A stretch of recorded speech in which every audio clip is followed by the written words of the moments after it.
And did you ever sit around when you were thinking about this and say, you know, we don't want to capture the essence of the newspaper, we want to go someplace completely different? And yet you came back to that. And I actually think I understand why, but could you talk about just a bit about that and that decision? Yeah, so again, I'm not going to speak specifically about Apple or the iPad, but in general, one of the things that's always fascinated me is that you know, we have this free website, and we think it's fantastic. We think it's the best news and information website on earth, right? A little biased maybe, but that's our belief. And you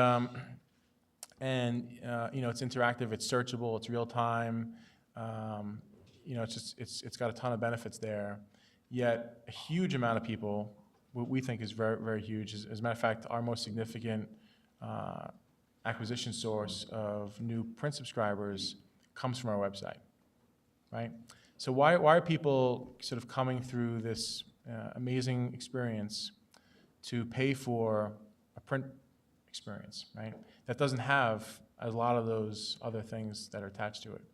And so we did some research around that, and you know, I can't again share specifics of it, but there's a reason why people are paying for print, right? There are certain aspects of that. Like if you take, you know, the actual paper out of it, and you just think about what people are buying there, there's a reason why they're willing to pay money for that.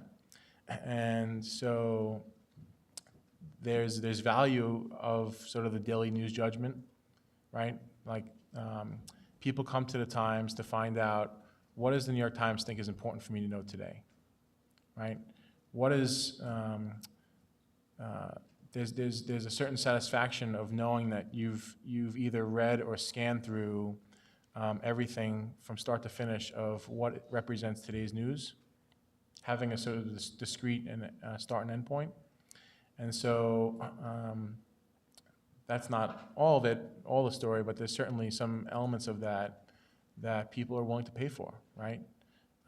Instead of sort of seeking out, constantly searching for or scanning the latest headlines, there's some satisfaction of knowing that the Times has presented to me everything that they view as being important for today.